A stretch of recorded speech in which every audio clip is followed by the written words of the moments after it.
Sup nerds! With the Caravan update out later this month, I was sitting here in my shelter wondering what is there that I collect a lot of that I can make a video about. And it took a while. And I'm not too sure where the inspiration came from, but it just came to me out of the blue. Tubes. I like that. So let's take a look at every free-to-play tubes that we can get in Fallout 76, so that you too can make your own mad scientist lair.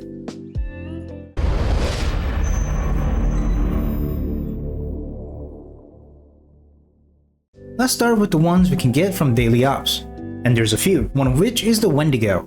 I feel like the Wendigo looks a lot smaller inside the tube, but it is what it is.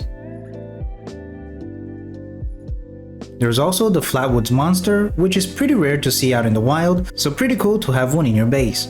Makes you feel like a real collector of sorts. There's of course the Super Mutant. If you put a bunch of these around you, you can make it look like you're the one creating the Super Mutants and that these are F2P tanks. Pretty cool, pretty cool. There's also the Floater Tubes, which is one plan for 3 variations. The Flamer Floater Tube,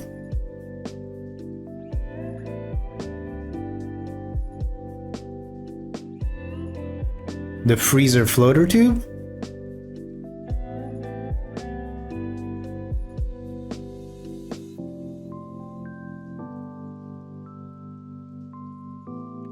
and the Gnasher Floater Tube.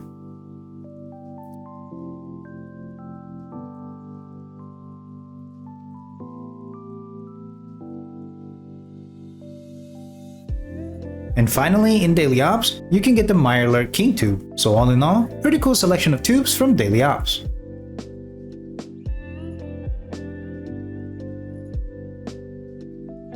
Now moving on to stuff we can get from Expeditions and Giuseppe, we can get of course the Trog Tube from Giuseppe for 180 stamps, or as a weekly drop for completing the expeditions at the pit. Then there's 3 Overgrown tubes, each sold separately at 90 stamps at Giuseppe, or as a weekly drop from finishing the Human Condition expedition. And as you can see, there's the Overgrown Pollinator tube, the Overgrown Elder tube,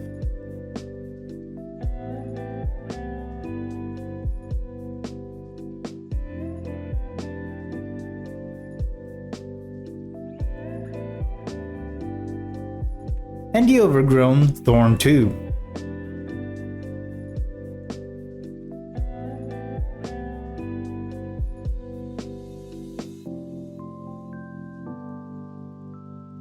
Then moving on to public events, there's just one, the Lost Tube, which is gotten from Dangerous Pastimes public event.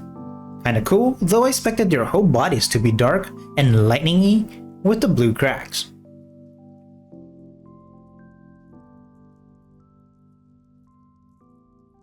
Now on to seasonal events, of course, you can get the Scorched tube from Mo Minor Pails from the Seasonal Treasure Hunter event.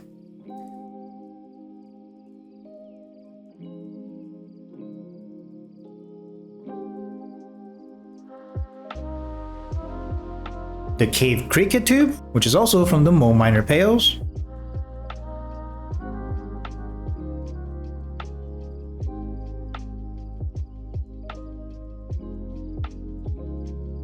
And the Yao Guai tube, also from the Mo Minor Pails.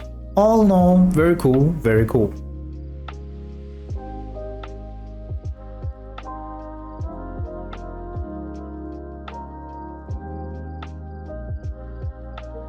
And from the Invaders from Beyond seasonal event, we can get the highly sought after Human Tube 1,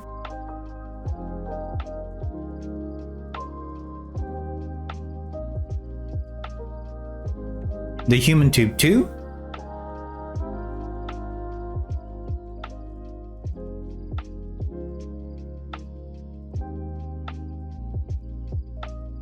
and the Alien Tube, which goes very nicely with the Flatwoods Monster Tube that we got before.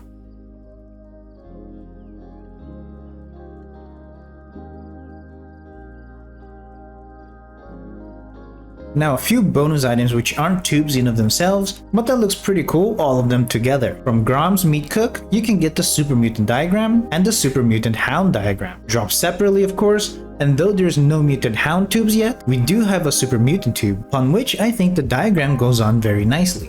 So if you do plan to make your own little FEV plant, these could look great.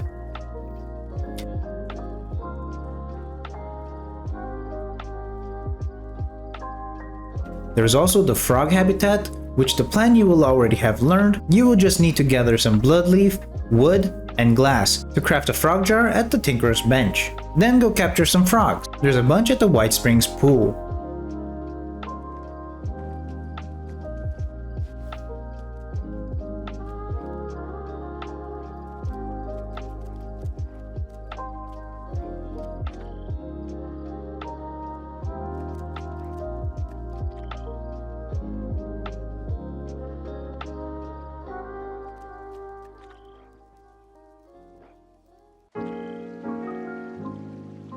And with some adhesives, you can now place the frog habitat in your camp.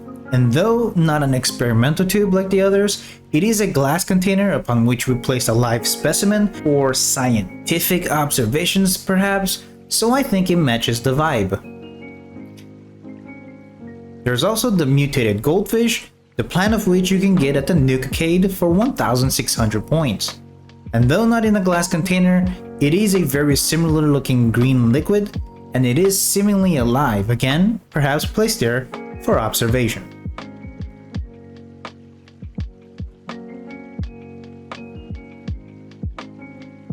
There's also the Severed Lost Hand, which you can get by completing the main quest, Powerhouse of the Cell. And though this one isn't supposedly alive like the other specimens, I think it is pretty neat to leave it around in your Mad Scientist lab. I like it at least. And finally, the Aquarium Pillar, sold by Giuseppe for 70 stamps or as a weekly drop by completing the Most Sensational Game. And yeah, this one is definitely very different in vibes, but I think it will be a neat centerpiece for the lab, surrounded by the other tubes. I mean, it is a glass encasing with live specimens, perhaps not for scientific observation, but for observation nonetheless. Anyway, that is all I had to show for today. What do you think? Do you already have a Mad Scientist lab? And what should I collect next? Tell me in the comments down below. It can be anything from any game as long as I think it's cool. And with that, leave a like if you enjoyed this video, subscribe to see more collection videos like this, and of course, always nerd on.